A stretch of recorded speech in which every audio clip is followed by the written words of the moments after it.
And you can see that it is nice and moist.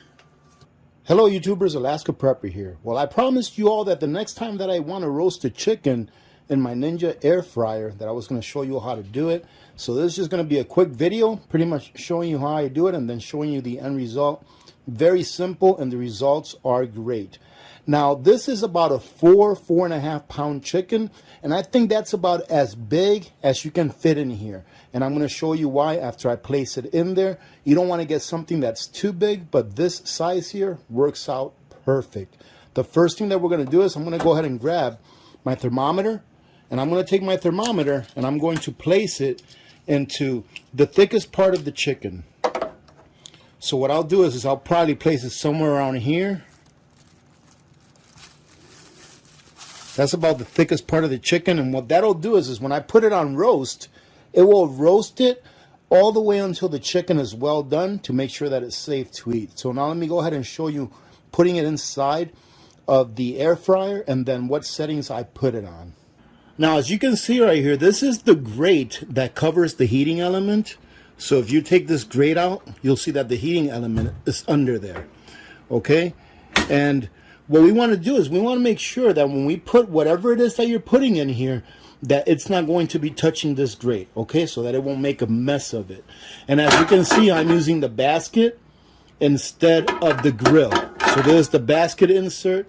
It allows air to go in all around the chicken, and it works out great. Let's go ahead and put the chicken in there. That way you can see how I put it in there in relation to the thermometer that I just stuck in it. Okay. So as you can see, the thermometer is over here. I always put the thermometer on this side because the plug or the port where the thermometer plugs in is on this side of the machine. So as you can see, I've got my chicken in there, and don't be shy with it. I try to press it down as flat as possible, and I try to get the thermometer as much in there as I can. All right, and look at that. There we go. Okay, now we're going to go ahead and turn it on. But before that, you just want to make sure that your lid is nice and flat. You see? That means that the chicken is not obstructing or touching the grate. So our lid is nice and flat. It's not up in any spot. We're going to go ahead and turn it on. So now that it's on, ladies and gentlemen, all we have to do is go ahead and take our thermometer, plug it into the port, which is right here on the side. Make sure that it's in there okay. Go ahead and hit roast. Then we're going to hit preset. Okay, and then we're going to pick what is it that we're cooking. We're going to go to chicken right there. And the chicken is preset to cook, or the default for chicken is for it to cook until it's well done. That is it, ladies and gentlemen. All we have to do now is just hit start. And you'll see that it's set for 350 degrees. This is going to go ahead and preheat. All right, it's going to preheat, and then as soon as it preheats, it'll come up and tell you what the temperature of the chicken is, and that way you can keep track of it. However, you'll be able to hear it beep and tell you that, hey, this chicken is done. When it comes up to temperature, to internal temperature, that it's well done. I do believe that that's like 165 degrees internal temperature, but as soon as it does that, I will let you know. Now, you can either put the chicken in here while it's preheating, or you can leave the chicken out and then put it in there after it's preheated. With the chicken, ladies and gentlemen, I don't care too much that I leave it in there while it's preheating. If it was an expensive piece of steak, you better believe that I'm going to keep it outside until this is completely preheated and then put it in there once it's done preheating. But with a 99-cent a pound chicken, not too worried about it. Plus, the last time that I did it this way, it came out perfect. Okay, so as soon as this comes up to temperature on preheat, I'll bring you back so you can see what it looks like as far as it telling you what temperature the inside of the chicken is. And then once it's done, we'll take it out, let you check it out. All right, so you can see that as soon as it's preheated, it says add food. And that took less than 5 minutes, ladies and gentlemen. So now we're just going to simulate that we're adding the food. There we go. We added the food. And now, as you can see here, okay, so I was wrong. It's 170 degrees, the internal temperature for chicken. But you can see that the internal temperature right now is at about 41, 42 degrees. So that is just going to continually go up as the chicken gets cooked. And when it's all done, like I said, we'll go ahead and take a look at what it looks like. I'll cut it up so you can see what the inside looks like.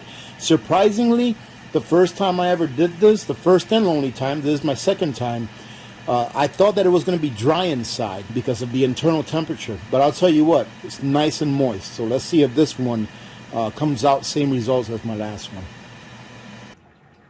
All right, ladies and gentlemen, 1 hour and 15 minutes. It's what it took to get it to an internal temperature of 170 degrees. And take a look at that.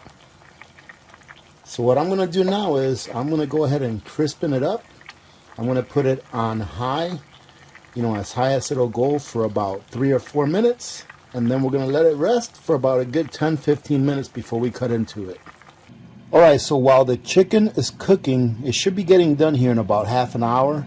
I'm voicing over this because the sound of the air fryer is a little loud.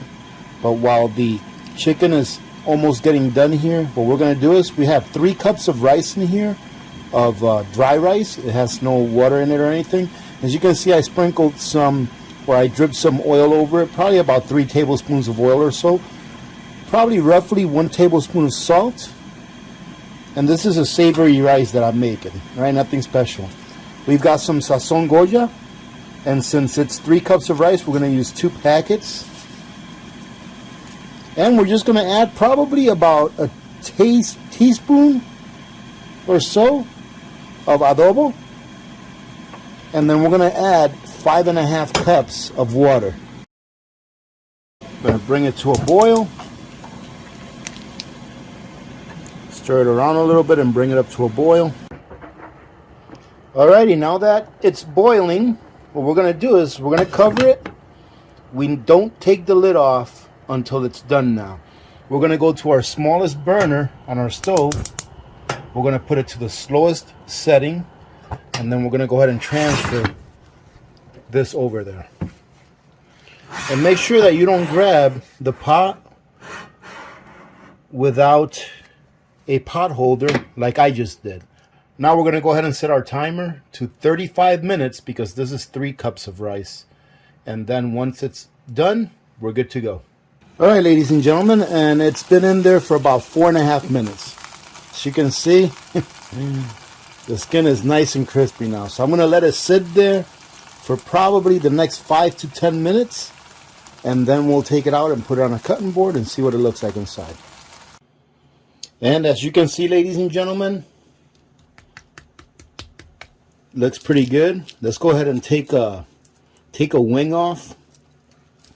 That looks pretty good, huh? I want to expose this breast here because this is usually the thickest part of the chicken.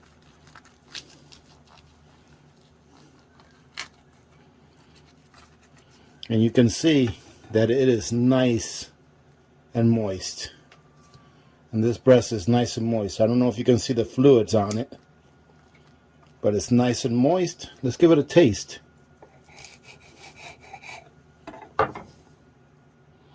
There's the chicken, nice and crispy. And yes, just like I thought, very tasty. And take a look at the skin. The skin is nice and crispy. You hear that? So the skin came out very nice. All of the fat rendered off the skin and ended up inside of the meat, which is really good. Let's give this skin a taste. All right, ladies and gentlemen, so we'll be back just so as I can show you how that rice turns out. I've done videos before where I show you how to cook rice. Very easy. You just follow those simple instructions that I just showed you while this chicken was cooking, and you'll see that it comes out just fine. Now, ladies and gentlemen, take a look at that. Nothing fancy, really, by any means. But I did forget to tell you that that chicken that you saw there was $2.99. I got it a while back at Costco. They only had a few left. And I think it was like 1 day prior to their Best Buy date there in the fridge before I had to get frozen. So you're looking at that whole chicken plus this rice. You're looking at about $5, ladies and gentlemen. And that's going to feed 4 of us at least 2 times. All right, so very cheap meal, nothing fancy, but filling and a lot better than a #1 at McDonald's. All right, let me see how the rice came out. I haven't tasted it yet. But you saw how I made that rice, how easy it was to make. And it's very, very nice. It came out perfect. At 35 minutes, it came out perfect. And that, ladies and gentlemen, came out very tasty. Right? So I hope that you got something out of this. I highly recommend that Ninja air fryer. No, I'm not affiliated with this company. I just think that it's an outstanding air fryer. I would say it's a little bit pricey when it's not on sale. I picked it up on sale for roughly $150 because it was on sale, but normally it's like $180, $190. But very, very nice kitchen appliance to have. Makes life a lot easier. Having said that, thank you very much for joining in today, ladies and gentlemen. Remember to be good to each other. When good people do good things happen. Remember to reach one, teach one, and repeat. If we all did this, the world would be a better place, and you know that it will be a better place. Many blessings to all of you and your families. I'm Alaska Prepper. I am out.